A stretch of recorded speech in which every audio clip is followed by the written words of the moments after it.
Time now for the NTV Sports Desk. By the time this sportscast is over, we'll have aired highlights from just under half of the 48 first-round games of boys and girls state basketball, all packed into 48 hours. And a fair number of local teams will get to show up again, thanks to picking up well-earned wins in the first 2 days. A rematch of last year's first-round showdown, Wayne and Kearney Catholic, and the Stars want some revenge. The Blue Devils don't care, though.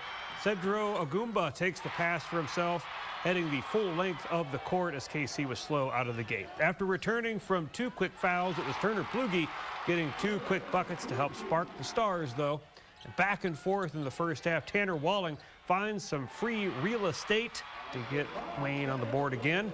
Second half, however, was all Kearney Catholic. A steal by Brett Mahoney finds Garrett Schmaderer, who finishes with ease. Kearney Catholic gets what they came for, their first state win since 2004, 47-40 over Wayne. St. Cecilia's journey to their 4th straight title game starts against Elkhorn Valley. The Hawkettes set their tone early. Bailey Kissinger flying down the court with a full head of steam for the fast break layup. Shea Butler would then end up feeding Addie Kierkegaard down low. Her first shot won't go, but the putback falls as St. Cecilia narrowly led 16-11 at the half. But STC caught fire out of the break. Kierkegaard is smothered, but Butler is there to help with a shot off glass to kick off an 8-0 run for St. Cecilia. Kissinger then drives and dishes to Kierkegaard as the Hawkettes go wire to wire for a 47-23 win. York looking to exact revenge for its loss to Norris in the 2021 semifinals. Kirsten Portwine gets the look on the wing, and the pump fake works to perfection. Baseline J would cash in there. Norris, though, not impressed. Sophia Tolero drives, stops, and kicks to Ella Waters. The senior knows what to do as she buries the tray from the wing. Not a lot working in York's favor, but this certainly did. Destiny Shepard on the spin move, avoids tight D and flips it up and in. The Titans, though, they were on another level. A little 2-on-1 action on the break gets Aniston Rice to clean look off the setup from Grayson Peening. Norris takes this one easily, 43-22. Nebraska Christian playing in their state debut against Humphrey Lindsay Holy Family. Molly Grease getting things going for the Eagles early, throwing her defender through the spin cycle for a bucket. Tabitha Sip adds another on the fast break, kissing a shot off glass as Nebraska Christian kept it close in the first quarter. But the Bulldogs started to pull away after that. Claire Korth hits a mid-range jumper as HLHF led by 12 at the half.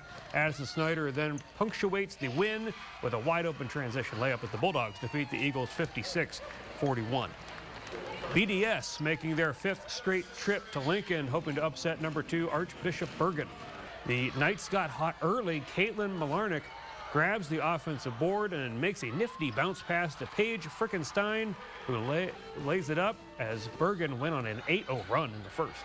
And they kept firing in the next frame. Rebecca Baker left all alone from beyond the arc as she delivers on the deep ball. The Eagles find some offense from Ashley Schlegel, gets the cross-court pass and immediately launches a three-pointer that splashes through, cutting the deficit to 7.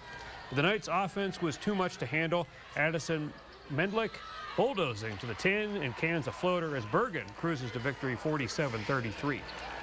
Now back to boys. WYNOT and OSCEOLA exchanging pleasantries in the house that Alex Gordon built. The Blue Devils wasting no time with Zach Foxhoven lining up a 3 from the wing for the early lead.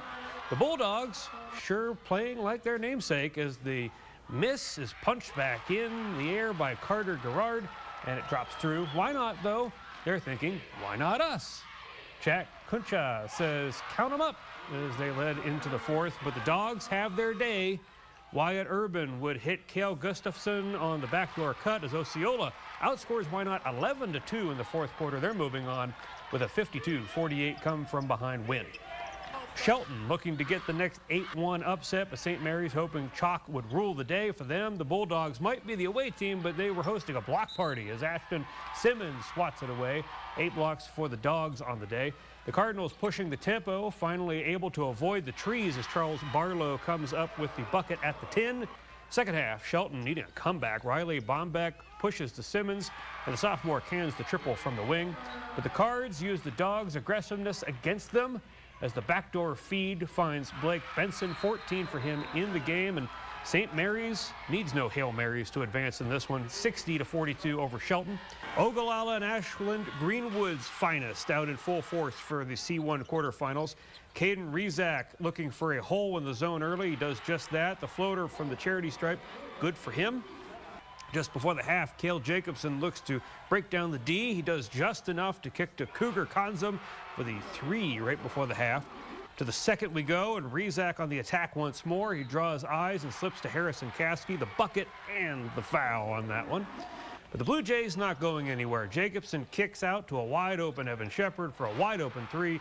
Ashland Greenwood is moving on and will face Kearney Catholic following a 46-36 win. Mullen back at state for the 3rd straight year. Falls City Sacred Heart looking for their 3rd straight title. Closing seconds of the half, Jacob Jordan launches a prayer and gets the buzzer beater heading into the break. After losing Clayton Moore to injury, the Broncos needed to spark. Luke Dufree looks to give it to them with the layup through the D. A little high-low action for the Irish would lead to Broga Notagol down low, the finish and the foul. Dufree not done fighting as he will get the triple right here. A team high 14 for him, but it's not nearly enough. FCSH takes it 56-30. Now to girls, Adams Central hoping to make the semis for the 3rd time in school history, but first they got to beat Beatrice. This was a close game the whole way. Grace Weichman feeds Rachel Gooden down low. She practically places the ball in the hoop for 2 of her 17 points. On the other end, Chelsea Lenners drives the lane and banks it home as the contest was tied 13 after 1. Beatrice started to gain some momentum in the next frame. Avery Bernard swerving through traffic there to the cup to pull the Lady Orange ahead, but the Patriots would end strong. Lauren Scott cashes in from beyond the arc as AC claims a 10-point victory, 56-46. Shelton making their debut at state in a battle against Niobrara Verdigre. The Cougars dominated in the first quarter. Angelina Bauer slips around her defender and finishes an acrobatic shot as NV led by double digits. But the Bulldogs would find their bite out of the halftime break. Emily Berglund corrals the pass and tosses up a reverse layup that tied the game. Then Haley Clark would swish a 3-pointer as Shelton suddenly held the lead at the end of 3. Clark stayed hot in the final frame, catching the cross-court pass and burying another deep ball as Shelton makes history with their first ever win at state, 52-47. Sutton back at state after a 7-year hiatus facing Bridgeport. The Bulldogs led the end of the first quarter, and Ruthie Loomis Gottel adds to it, towering over everyone and gets the friendly bounce on her floater to go up double digits. The Phillies looking to turn the tide. Kate Grice is blocked by the rim, but Olivia Huxall has her back, kissing a shot at the glass, but Bridgeport kept firing. Nothing but net for Natalie Keenan-Virgil as the Bulldogs on top by 14 at the half. In the fourth, Olivia Loomis Gottel hits her younger sister for a fast break bucket as Ruthie finished with a game-high 24 in Bridgeport's 55-35 win.